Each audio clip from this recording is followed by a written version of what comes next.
we're going to talk a little bit.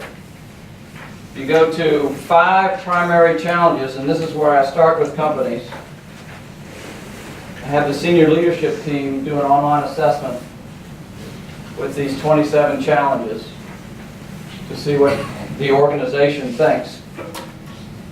And you can see how they change by stage. So I'll pick on you guys who offered. What stage is your company? What I'm talking about is in the ramp-up stage. Ramp-up stage, okay. And their issue was? Well, they've been out there 20 years in that stage. Ramp-up, oh, that's fine. Okay. So Okay. the issue there is the leadership and staff communication. All right.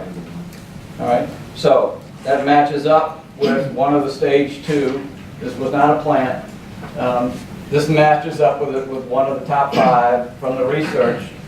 Stage 2, top issues. Communication gap. All right. Who else has one that matches their stage? Yes. Late stage 3. Late stage 3, okay. And what was your key issue, your top issue? Capitalization, finding quality people. Okay. One thing, and we'll point out some rules. Go ahead here. Rules. Number 2 there. If you don't take care of issues, and really the only outlier there is the way you hire people. You hire for fit in stage 1 and stage 2, and then you need to hire for function later on. But the other issues, if you don't take care of them, capital, cash flow, those issues that are stage 1, stage 2, they don't automatically go away if you hire enough people to get into another stage. It's still an issue, and you got to go back and fix it. So time will make a difference. Late stage 3 company, how long have you been there? I would say maybe 6 or 7 years. Okay. So the longer you're in it, the more you figure it out, obviously, or you're not in business, or you move down a stage or up a stage. So time helps if you can afford the time. All right, some other. Are any Chris? Your stage 4 company or 5? 4 or 5. We have about 100 employees total. Yeah. And how do these challenges match up with what you're facing? Because we're made up of a collection of businesses. Most of them are in the delegation stage as individual businesses, and so I work with each of them to try to build them up and work on delegation. But overall, we do have issues with the integration and the strategic planning of how do these businesses coordinate with one another. It fits quite well. Okay. All right. Anybody have one that doesn't fit? Yes. Well, mine is, the company I'm thinking of is exactly your point 2 there, because size-wise, they're at about 6. But a lot of the issues that I listed are down in 2 and 3. 2 and 3. Okay. So they're way behind. Way behind. Okay. And so they're successful despite themselves? Yeah. Yeah. Okay. We won't talk anymore about it. Okay. This is really interesting. Being on the bank board, and some of the union guys are here, and I know Connie Mooney. Where's Connie? Connie, when she was with Signet back in the 80s, did business together. So as CPAs, attorneys, financial banking, you get to see all these different businesses. And what I hope you take away from today is this gives you a language to say, well, they're a stage whatever, and here are their issues. Because it's competitive out there. You've got to do more than just lend money or do taxes or offer legal advice. You have to partner in your customer's success. And if you're not doing that, if you don't have that advantage, somebody's going to come in with a cheaper deal, take the business away. You've got to offer more than just the dollars and the cents today. And let me drop back here a little bit. So, two issues that happen between stages. And understand it's not, today you're in stage 3 and tomorrow you're in stage 4. You really start working on stage 4 issues as soon as you get in stage 3 and so forth. Flood zones, and everybody's been in here, I'm guessing. As you move between stages 1 and 2, 3 and 4 and 5 and 6, and this again is James Fisher putting terms to things, and it's just a term. You don't have to call it a flood zone. It is when you just have more business than you can handle. You are drowning in getting, that's where the flood zone comes from, in trying to get the business out the door, which is a great thing. But what happens when you are in one of these flood zones? What's your natural inclination? What do you want to do with people? Yes? Work hard. Work harder, hire more people, right? What happens when you hire people and you don't onboard properly, you don't hold people accountable because you're so busy, you're just throwing them at the problem. They mess up. They mess up, it just creates more of a problem. So, important thing to remember about flood zone is get through it as best you can. And unless you have a really good system, and most small businesses don't, really good system on onboarding, training, and accountability, don't throw people at the problem. Just make it worse. Wind tunnel. You cannot continue to do business today as you did when you were half your size, or how you're going to do it tomorrow or in a year when you're twice your size. So between stages 2 and 3, 4 and 5, 6 and 7, you need to change how you do business. You need to change your processes, your systems. In accounting terms, you need to change your software, but it could be the way you hire, the way you manage, the way you sell. Could be your culture. All things you need to look at and change. Just understand that you can't do it the same way, because as you grow, you add complexity the more people you have. So I could not be a poker with 40 people. I could try to be a poker. Poker equals miserable. So I had to change the way I managed.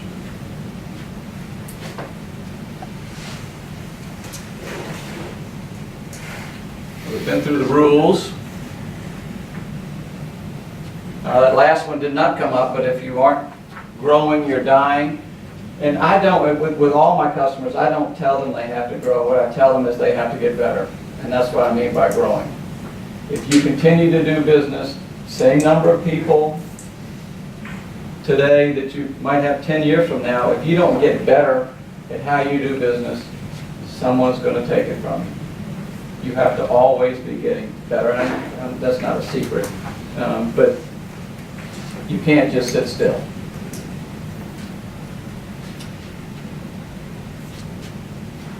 So alignment.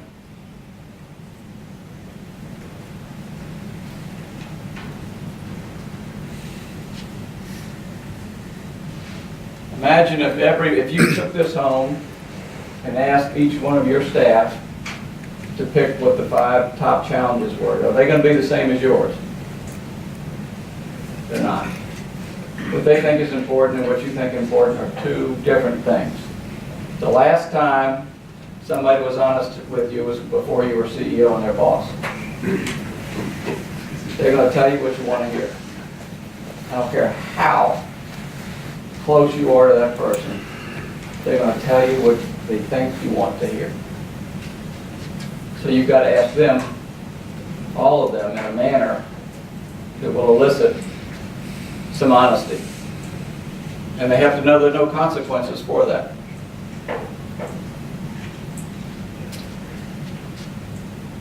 So really what I do with this 27 challenges is facilitate communication. Just get the senior leadership team in a room and talk about why is this important, why is that not important, and what do we need to do going forward, creating solutions.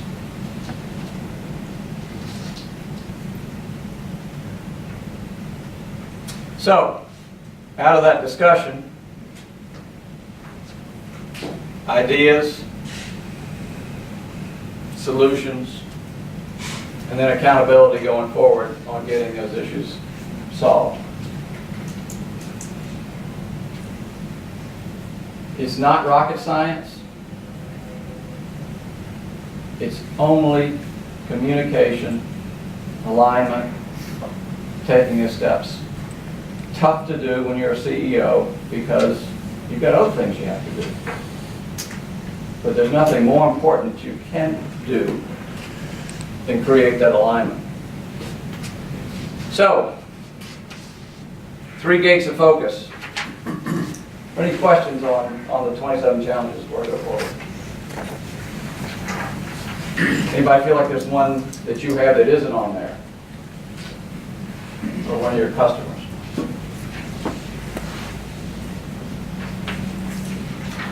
Three gates of focus.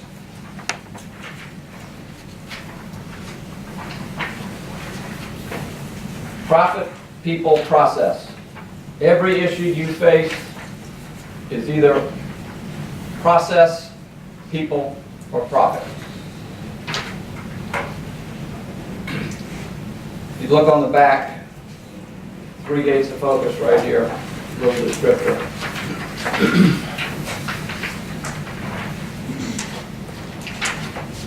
So you identify your issues.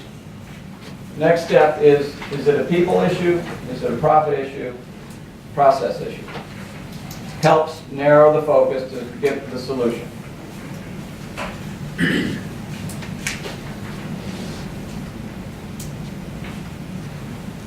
So the profit revenue gate.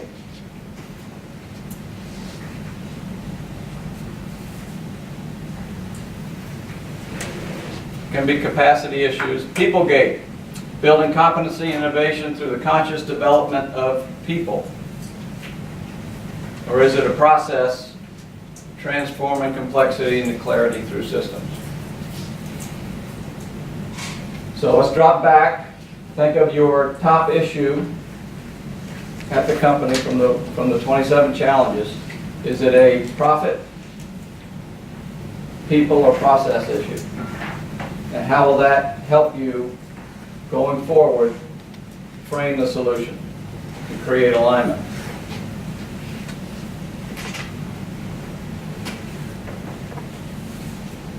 Things can be more than one, but usually one is paramount. So there was a communication gap. Was that yours? Communication gap. So communication gap. Is it a people, process, or profit?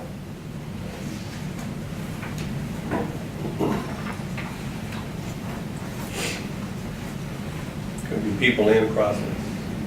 Could be people, could be profit, could be process. If you clearly don't have a system for bringing people on board, defining their role, holding them accountable, could be that process isn't. They don't know what they're supposed to do, so that could be the gap. It could be that you're not spending enough people-gate. You have those processes in place, but you're not spending the time necessary to grow the individual.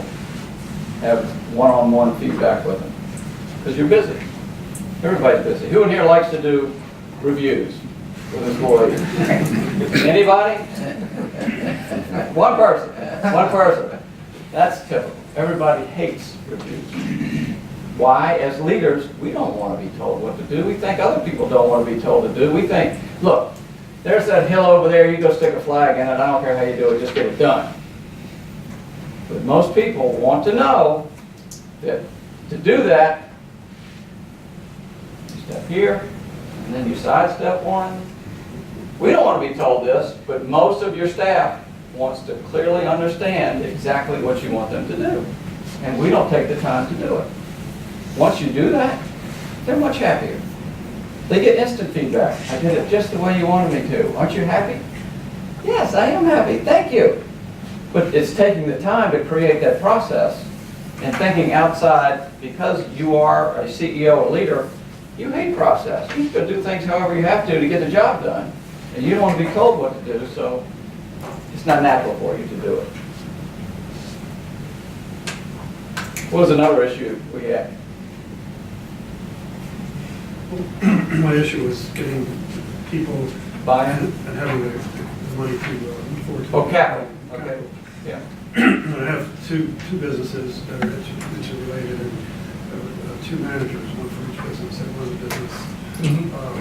But they're not going to be able to take it to stage 4, either one of them, and I need to find someone who will take it, be replaced it.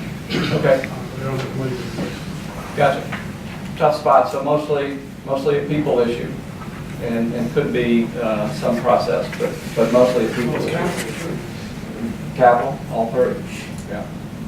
Yeah. It's not a process, it's people and capital. Well, let me challenge you. If you had the processes in place a while ago, you might have the right people to move through and grow the company into that next stage. Possible. And marketing is a challenge. And marketing to generate revenue to Right. support Okay. growth. Good. So, this, and I push my CEOs on this all the time, what's really the issue? What, why, what? Push to the point, this doesn't hurt once, but when you do it repeatedly, I get that way with them. Okay, well, really, what's the issue? Really? Tell me. And they get irritated, but finally they say, yeah, you're right. You're right. And it's looking at things that you don't often want to see because they're not pleasant. Anything else on through? Yes? I'll throw a little wrench into this. I'm working with a company where the senior management is not telling the CEO what he wants to hear. They're telling him that he is not capable of moving to that next level of managing the company as opposed to building it. And Is this the owner? it's also the sole owner. Okay. And my assessment is that neither of the senior managers are capable of taking on that role, either individually or collectively. And the obvious question and suggestion, I guess, is that time that somebody comes in and tells them they need a professional manager to come in and solve the problems. Yeah. Yeah. Yeah. Or anything else that strikes you there? Now it's a baseball bat moment. Yeah, it's right between the eyes. And, having tools like this helps them understand that, you can't be the hub of the wheel and have 60 employees. If you want to be the hub of the wheel, drop back down to a smaller business where you can pull all the levers and poke everybody every day. But if you want to continue to be the hub of the wheel, you're going to be miserable, your staff's going to be miserable, and ultimately you might fail. Just as a comment, Yeah. the numbers of employees, I don't think, for instance, this situation, they've got 15 employees. They've been around for 15 years. They grew, they're now 3 consulting offices around the country. But, Yeah. you ask Michelle, why aren't they 10? Yeah. And so the numbers of employees, I think, are one disconnect here, that So that's stages of growth could occur with much different size of organizations, I think. absolutely, and you bring up a good point. So when you add complexity, when you add other offices, right? Because a person that in a 15-person firm that may work if everybody's in the same office may work well because I'm a poker. I'm going to poke you, and I'm going to keep things